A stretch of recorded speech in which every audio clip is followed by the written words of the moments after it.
Infelizmente, a propriedade privada no Brasil está sendo permanentemente atacada. Tanto a imobiliária, com invasões, expropriações, quanto a mobiliária, com uma carga tributária excessiva, principalmente nas classes baixas, que não conseguem poupar.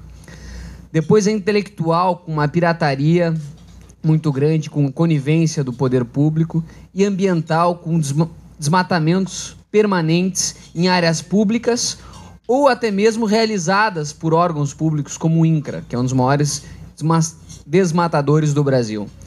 Então, a minha pergunta é, na sua opinião, nós vamos conseguir mudar esse quadro com esse governo? E esse governo sabe que a propriedade privada é um dos pilares da democracia ou não sabe? Ou sabe e está querendo atacar a propriedade privada justamente para enfraquecer uma das instituições, um dos pilares da democracia? Uma? Então tá bom. Ô Paulo,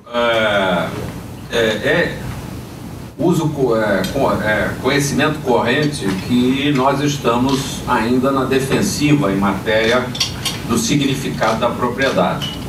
E em parte porque a bandeira da propriedade foi apropriada negativamente pela esquerda. No sentido de denunciar a propriedade como sendo a realização da exclusão. E, portanto, no final é um tema filosófico e precisa ser tratado na filosofia e na filosofia prática através da política. O que está ficando claro, e esse trabalho do Cantagalo, vamos dizer, mostra descaradamente, é que o povão, que é o que nos interessa, a maioria que elege os nossos governantes, não tem a menor dúvida intelectual a respeito de se é bom ou se é ruim ter a propriedade. A propriedade é a maneira de organizar a sociedade, ponto. Pelo contrário, faço aqui uma contradenúncia. Quem sabe nós não queremos entregar aos demais a propriedade? E eu digo nós mesmos. Quem sabe nós queremos insistir no século XXI na chamada entrada de serviço dos nossos prédios. Teve sua razão de ser.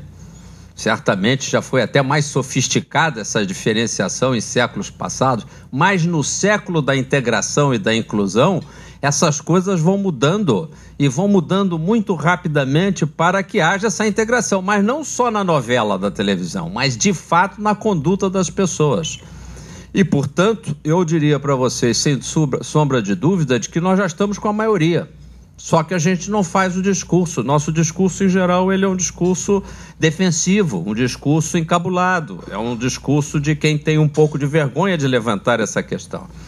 E acho que também por parte de quem é excluído, não há percepção ainda do nível e do grau dessa exclusão. Assim como a gente não tem ideia do quanto se desmata, do quanto que nós estamos agredindo o ambiente, também não se tem ideia do quanto se mal paga o FGTS, que se remunera TR mais 3, né? E do quanto a poupança individual é tungada e que o sujeito chega no final do mês, ele não sabe que ele não poupou. E o que ele poupou via Previdência, fundo não criou, porque a Previdência Social brasileira é estritamente sem fundos. É uma bicicleta que pedala permanentemente sem nenhuma acumulação tangível. Também um outro assunto grave. Agora é curioso, porque eu estou lembrando que estão começando a organizar a previdência privada, a previdência do setor público, e a realizarão, aliás, mais rápido do que a tangibilidade dos ativos do INSS, por exemplo, e vocês vão verificar que na hora H, quando o Estado olha para si com total racionalidade. Amanhã eu irei dar uma palestra, por exemplo, na ABRAP, que aliás é uma grande parceira nossa, Associação Brasileira dos fundos de pensão, né? E daqui se chama Previdência Privada, mas cujos principais representantes em termos de fundos são os de empresas públicas, a começar da Previ, que ela é vinculada ao Banco do Brasil, da Petros, que é vinculada a empresa Petrobras, mas que também agora tem fundos multipatrocinados, independentemente de você ser Petrobras, e aí por diante, vários fundos, inclusive de setor privado. Mas não atinge a mais do que 2,5 milhões de participantes ou beneficiários já aposentados diretos e talvez um pouco mais se fizermos a conta das suas respectivas famílias. Mas o Brasil... Que teria que ser coberto, em princípio, passa de 60 milhões. Portanto, nós temos um vezes 20 para fazer em termos de tangibilidade do patrimônio, que é o que daria segurança para esse país realmente sair investindo e, inclusive, consumindo, portanto, crescendo mais.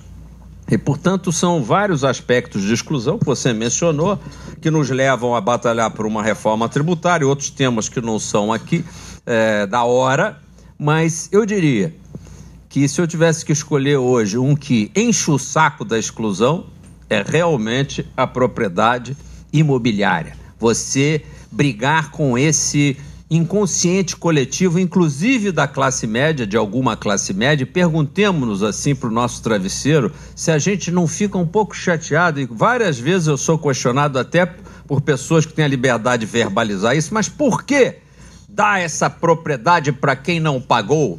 Estão esquecidos de que o Código Civil diz que uma das formas da aquisição da propriedade é estar lá e ter estado por tempo suficiente.